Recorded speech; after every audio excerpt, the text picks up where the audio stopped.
No police officers were charged with killing Breonna Taylor. And tonight, protests sparked across the nation, including in Louisville, where an officer was shot in downtown.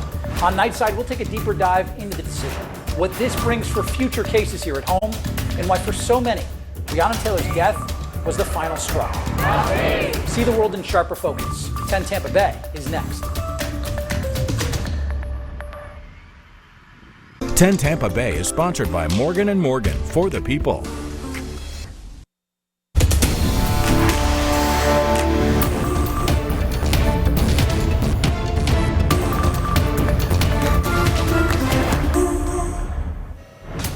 We've got two major things we're following for you tonight. Protests erupting and two officers shot in Louisville, Kentucky. A grand jury's decision not to charge officers with Breonna Taylor's murder has reignited calls for justice all over the country. We're taking a deeper dive into the decision that has divided America.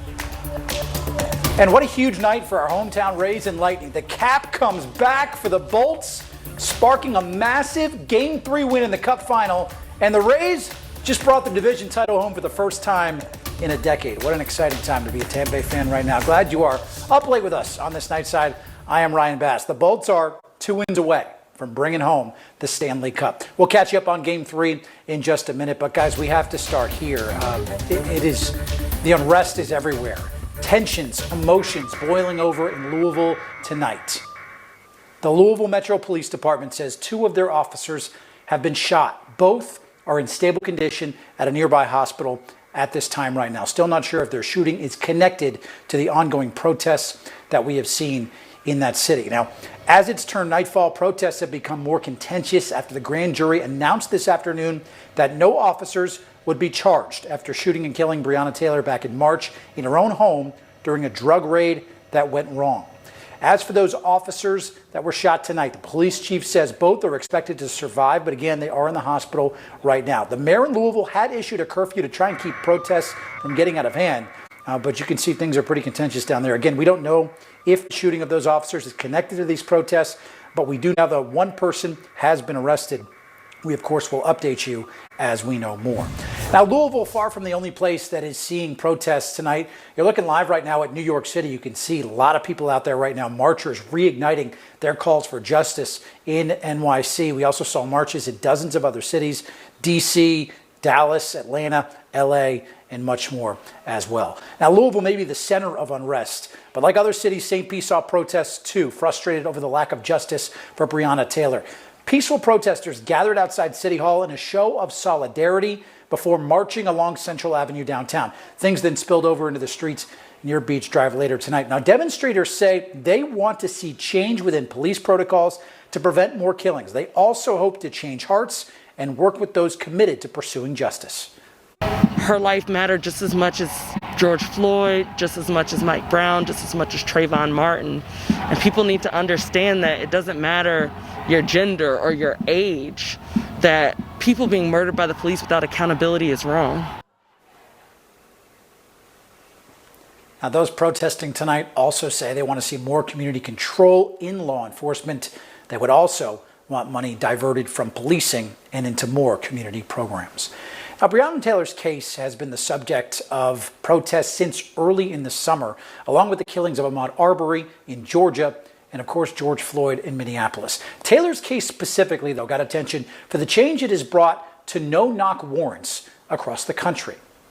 Now, during his presser today, Kentucky's Attorney General laid out their timeline of how the officers served that warrant. My co-anchor Carolina Lead walks us through that morning. And Ryan, there is no video of what went down, so everything is being pieced together using 911 calls, ballistic evidence, police radio traffic, and interviews. At 12:40 in the morning on March 13th, Louisville Metro Police went into Breonna Taylor's apartment. Officers had a no-knock search warrant for a drug case. No drugs were found. The Attorney General says they knocked and announced themselves. When nobody answered, the officers say that they opened the door. Now, prosecutors say only Sergeant Jonathan Mattingly went in and saw 2 people, a man and a woman, standing together at the end of the hall. He says the man had a gun and his arms extended. Mattingly was then shot. In response, he fired 6 shots.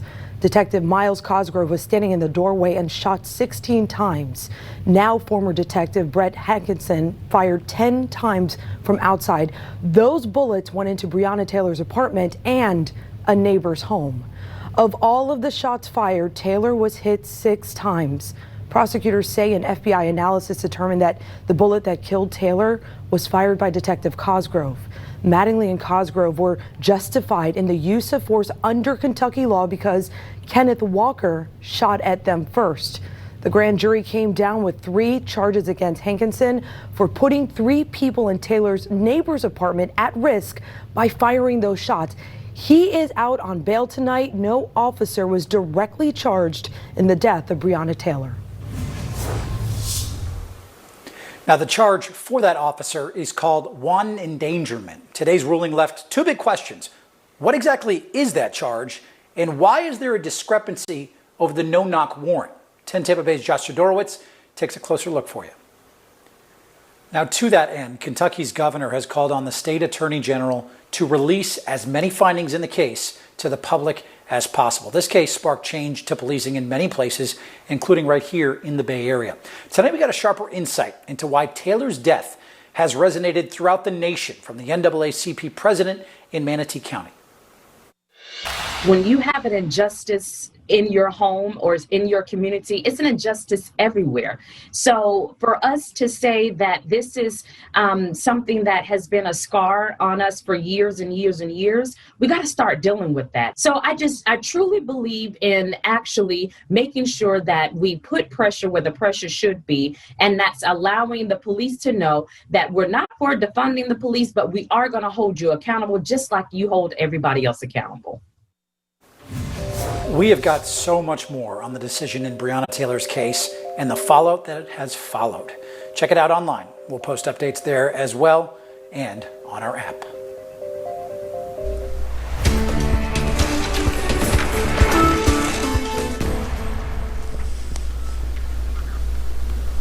We are 2 wins away, Mr. Justin Granite. I hope the bubbly is on ice, and I hope I'm not jinxing it. But the Tampa Bay Lightning, man, their quest for the cup is so darn close here, Jay.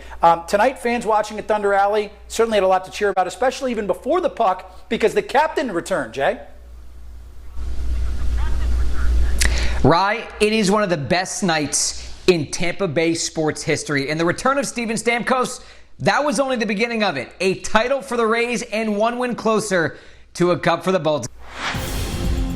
Certainly got that right. Weird not to have them pop the bubbly after something like that due to COVID protocols, of course. Hey, we got many more games for the Rays, a couple more games until the playoffs start next week. As for the Bolts, they are back on the ice on Friday. Earliest we could see someone hoist the cup would be Game 5 on Saturday. By the way, puck drop the rest of the way for the series is going to be 8 o'clock. Coming up next, former presidential candidate Michael Bloomberg donated millions to help felons vote this November. And now Florida's AG, well, she wants an investigation to see if he broke the law. 10 Tampa Bay closed captioning is sponsored by Conviva, primary care for seniors committed to aging well. This morning we compared this year's record-breaking activity to previous years. You can watch that on 10tampabay.com. Up next, rising sea level and the increasing threat of storm surge and tropical rainfall rates. Watch Warmer World, Stronger Storms tomorrow at 6:45 on 10 Tampa Bay. I'm Courtney Robinson from 10 Tampa Bay. Election deadlines are coming up. If you want a vote by mail ballot sent to you, you need to ask for one by October 24th. But you shouldn't wait, because election offices are getting ready to mail those ballots. A staggering amount of information comes at you every day. You need to cut through the noise and confusion and see the world in sharper focus. This is 10 Tampa Bay. Back here on Nightside, Ryan Bass with you. Let's get you in the know with a few other things that have been going on today. You know, this was something truly beautiful about Ruth Bader Ginsburg's army of former law clerks that were standing guard at her casket at the Supreme Court today. Thousands of others went to pay their respects too. Ginsburg will lie in repose at the courthouse tomorrow as well. Then she will lie in state in the U.S. Capitol on Friday. She's the first woman ever awarded that honor. Florida's Attorney General has asked for an investigation into possible election law violations and vote buying tied to the $16 million that former Democratic presidential candidate and billionaire Michael Bloomberg donated to help Florida felons pay their debts so they can vote this November. Ashley Moody sent a letter to the FBI and Florida Department of Law Enforcement today saying Governor DeSantis wants an investigation. And let's talk COVID for a second. Add USF to the list of now 4 college football games not being played this weekend. They are postponing Saturday's game against FAU after Notre Dame reported several cases following their game with the Bulls last weekend. The Bulls paused on-field activities this morning waiting for test results, even though players were tested Friday and again on Monday, and everyone came back negative. We're, of course, also staying on top of what things look like here in the state for COVID-19. Carolina Lee, my co-anchor, get you caught up on all the trends you need to know about. New cases jumped a little more than 100 from yesterday, with 2,590 new positives. New cases have been fluctuating up and down most of this month. We're topping 690,000 total cases since March. The Florida Department of Health is also reporting another 203 people have died from this virus, making it the 3rd time this month the state's reporting over 200 deaths in a day. Some of them are under 45 years old, so it's not just our elders. And for the 2nd straight day, the positivity rate was just over 5%. To continue reopening, we have to meet the World Health Organization's goal of having 2 straight weeks below 5%. The latest coronavirus information is available anytime that you need it. Go ahead and text the word FACTS to 727-577-8522. We will send you a link with everything that you need to know right there to your phone. Thanks, Kato. Let's check in with Chief Meteorologist Bobby Deskins now. And Bobby, I want to give a shout out to the Atlantic Basin for staying calm tonight. Nothing in the tropics right now is certainly good news. We got the rays, we got the lightning, and we have the tropics and the bucks too. You can't even forget about that too. But yeah, look at this. No development expected next 5 days. I send out an internal email every day about kind of a weather summary, and that's all I put in the headline today because that's all that really matters. Teddy off the map. It's actually in this area here, moving off to the north. And then Beta is just a rainmaker now, and you can see the rain extending off towards the north and the east. But it is a lot of rain for some folks, that's for sure. Mississippi into Alabama, up into Tennessee, and eventually the Carolinas and Virginia will see some pretty decent rain as it comes through. Closer to home, it is quiet out there. Not even a sprinkle for most areas today. 80 degrees, dew point 65.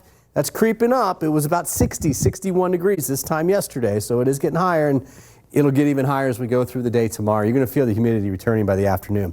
Air temps already in the mid-70s for most areas, 80 for Tampa and St. Pete, 78 in Sarasota, 79 in Clearwater, and Newport Richey checking in the mid-70s. And look what the forecast models do with the temperatures. Wednesday, Thursday, Friday. Yeah, highs in the 70s possible by the time we get into Friday afternoon, upper 70s. But even some lows. I mean, we're talking lows in the 50s away from the water, low to mid 60s for the beaches. That's not tomorrow night and Friday, but a week out. So this time of year, a week out, trying to get a front in here, let's hope it holds. All right, let's put it that way.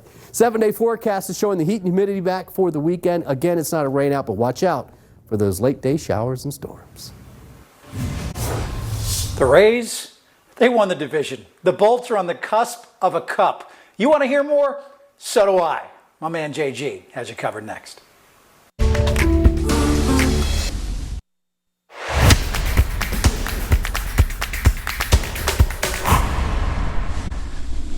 The Rays are champs and the Bolts are 2 wins away. Countless times during pre-games, John Cooper has been asked if Steven Stamkos will play. Coop's calculated response each time, you'll have to tune in tonight.